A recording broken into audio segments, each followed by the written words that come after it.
जो fuel control switch जो है वो ट्रांजिशन किया, मतलब ट्रांजिशन मतलब वो अपने आप वो कट ऑफ हुआ और कट ऑफ से वो चल पड़ा रन।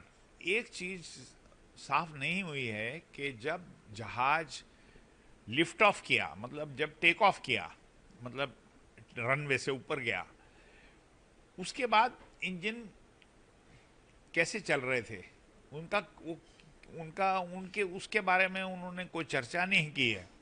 अगर पायलट्स ने, जो कि कॉकपिट वॉइस रिकॉर्डर बोलता है कि पायलट्स बोलते हैं कि उन्होंने नहीं काटा, तो हो सकता है कि इसमें कोई भी इलेक्ट्रिकल प्रॉब्लम की वजह से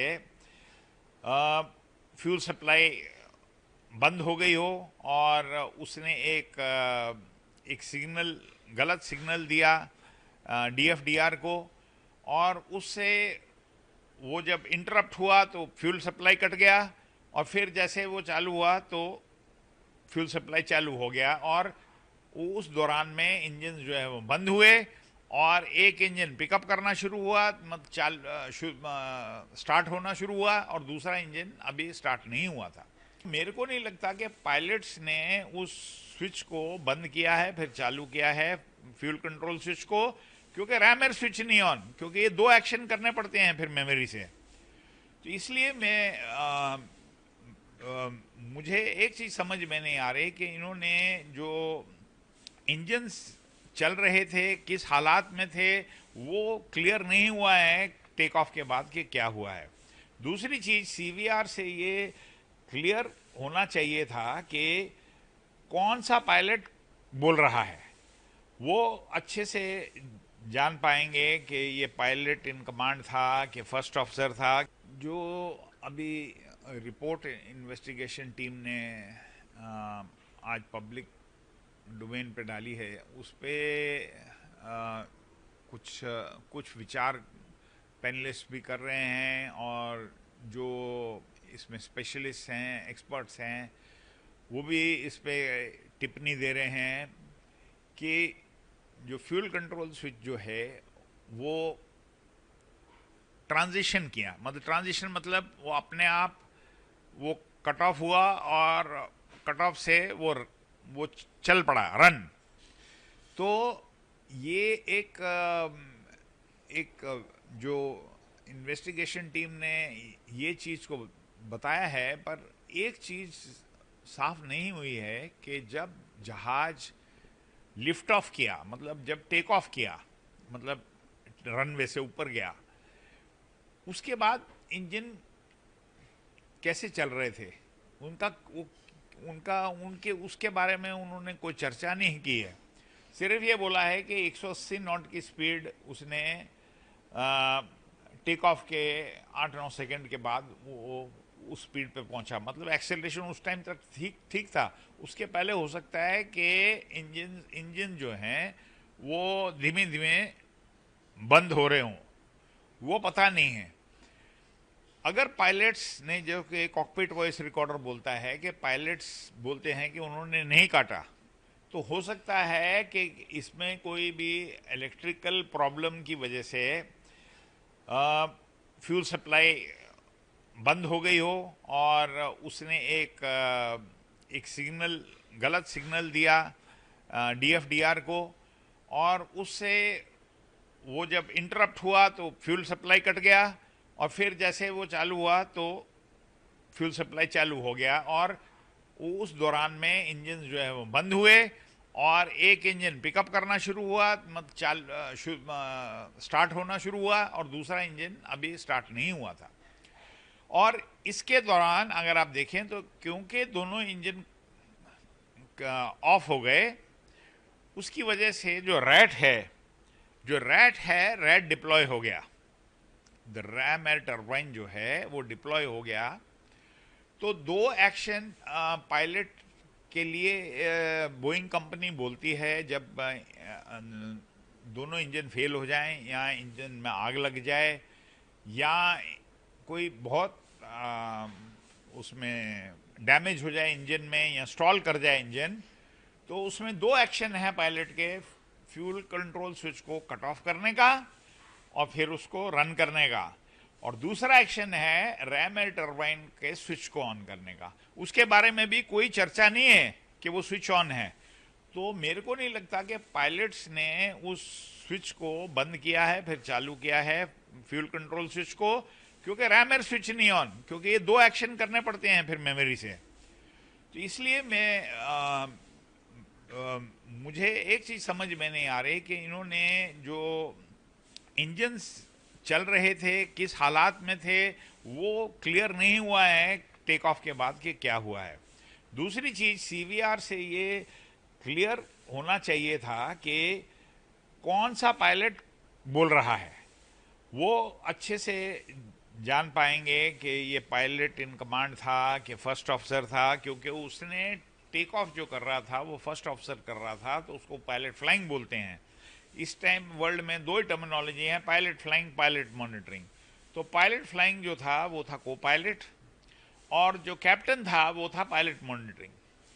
तो अब इस विषय के ऊपर भी कुछ ज़्यादा चर्चा नहीं आगे करी है। जो रिपोर्ट आई है कि जब कैप्टन जो है वो पायलट मॉनिटरिंग था तो फ्यूल स्विच किसने बंद किए, और वो उसके बारे में साइलेंट है। अगर 15 पेज नंबर 15 की रिपोर्ट पे जाएं आप तो उसमें ये बिल्कुल क्लियर नहीं है। उन्होंने कहा ट्रांजिशन किया है। ट्रांजिशन का मतलब कि ये रन से ऑफ में गया और ऑफ से रन में आ गया। कैसे आ गया? कुछ जादू तो है नहीं। या तो इसका कोई तकनीकी वजह से ये चीज़ हुई है, और जो डीएफडीआर जो कि ब्लैक बॉक्स बोलते हैं आप, उसमें ये रिकॉर्ड किया होगा, बिल्कुल पक्का किया होगा, एक एक सेकंड का हिसाब होगा कि इंजन उस किस हालात में थे और कैसे चल रहे थे। और ये कहना बिल्कुल गलत है कि वो पायलट्स ने उस स्विचेस को उसके साथ को खिलवाड़ नहीं करता है। वो जो स्विच है पायलट, वो जो कंट्रोल स्विच है उसमें एक लॉकिंग मैकेनिज्म होता है। तो ये नहीं कि उसका हाथ भी अगर गलती से लग गया होगा तो बंद नहीं होगा। ये कहना इस समय पे कि ये पायलट की गलती है, ये बिल्कुल गलत बात है, क्योंकि उसके लिए कोई भी एविडेंस नहीं है किसी के पास भी कि ये हुआ है ऐसे। कई पैनलिस्ट ये इस चीज़ को बोल रहे हैं कि हो सकता है कि वो पायलट ने कर दिया हो। ये कोई खिलौना नहीं है जिसके साथ खेला जाता है। तो हम लोग ट्रेनिंग के अंदर भी पायलट्स को यही सिखाते हैं, और ये बहुत स्ट्रिक्ट ट्रेनिंग होती है। और जबकि एक इंजन भी जब फेल होता है तो हम जब उसको 400 फुट के ऊपर ही वो एक्शन लेता है, पायलट को ही सिखाया जाता है। तो उस टाइम भी मैंने बोला आपको चैलेंज एंड रिस्पॉन्स, ये जो है ये एक पायलट दूसरे पायलट को बोलता है कि ये फ्यूल स्विच है, वो बोलता है हाँ यही फ्यूल स्विच है, ताकि वो गलती से लाइव इंजन को नहीं काट दे। ये हम लोग ट्रेनिंग के अंदर प्रॉपरली सब पायलट्स को सिखाते हैं। और पायलट कैप्टन सबरवाल भी एक एक्सपीरियंस पायलट थे, उनका बहुत तजुर्बा था ये 787 जहाज पे, और चेक पायलट भी थे। तो ये सब मद्देनज़र रखते हुए मैं नहीं इस मौके पे मैं नहीं कह सकता बिल्कुल भी कि ये पायलट की वजह से ये एक्सीडेंट हुआ है।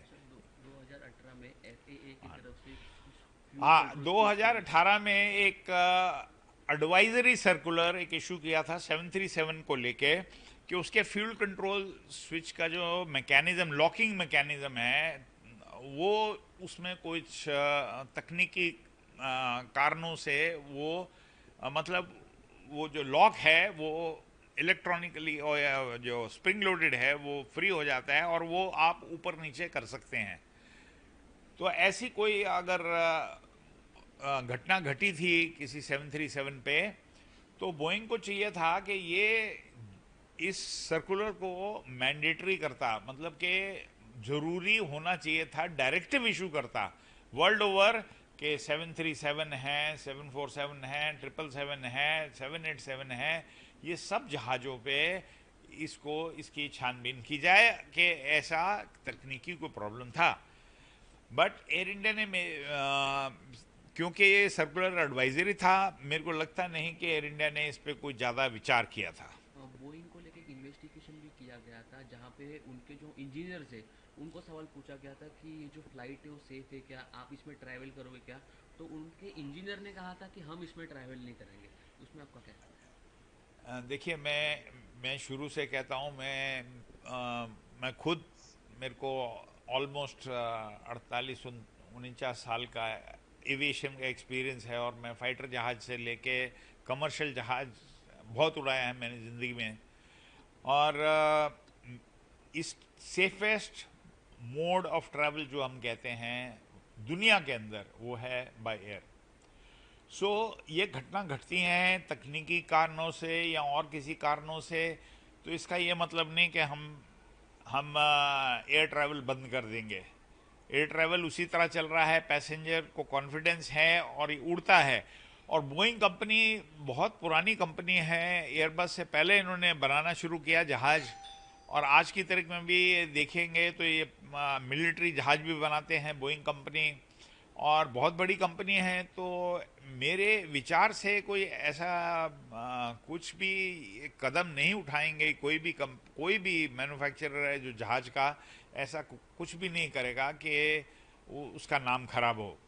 सो इसकी कोई भी छानबीन होती है जब, और इंक्वायरी होती है, तो इस इंक्वायरी के अंदर वो कोशिश करते हैं कि उनको पता चले कि क्या तकनीकी खराबी है या किसी किसी कंपोनेंट में उसकी कोई प्रॉब्लम है तो क्यों है। तो कोई भी नहीं चाहता दुनिया के अंदर कि ऐसा जहाज़ बनाए जो कि मतलब सेफ नहीं है, पैसेंजर जो हैं वो ट्रैवल करेंगे।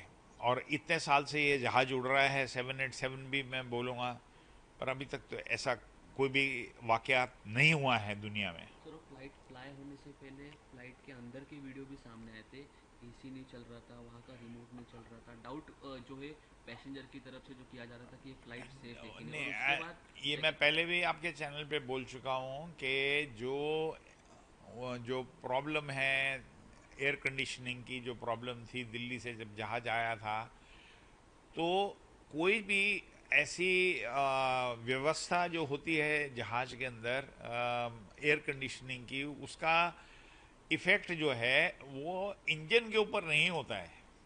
मतलब इंजन को फेल होने का और उसका कोई भी मिलन नहीं है। सो अगर वो इंजन फेल हुए हैं, उसका एयर कंडीशनिंग से कोई संबंध नहीं है। सर आखिरी में सवाल पूछूंगा कि आपको लगता है कि जो पायलट है उनको टारगेट किया जा रहा है? अब अभी तक तो अगर आप रिपोर्ट भी देखें तो रिपोर्ट ने भी क्लियरली कुछ नहीं बोला है। वो गोलमोल है कि मतलब कि वो जो फ्यूल कंट्रोल स्विच है वो ट्रांजिशन हुआ, और तो उन्होंने भी कोई प्रिलिमिनरी रिपोर्ट में ये कहीं पे भी नहीं बोला है कि ये पायलट की वजह से हुआ है। बट बाहर के कुछ पायलट में अमेरिका में या इंग्लैंड में उन्होंने कुछ टिप्पणी दी है कि ये पायलट एरर है। बट मैं कहता हूं कि अगर पायलट एरर है तो उसका क्या एविडेंस क्या है। एविडेंस होना चाहिए। कोर्ट ऑफ लॉ के अंदर कभी मर्डर होता है, कुछ होता है, तो उसके लिए एविडेंस चाहिए कोर्ट ऑफ लॉ के अंदर। तो इसका एविडेंस क्या है कि पायलट ने गलती करी थी? कोई एविडेंस नहीं है। तो हमको कभी भी ऐसी टिप्पणी नहीं करनी चाहिए बिना एविडेंस के।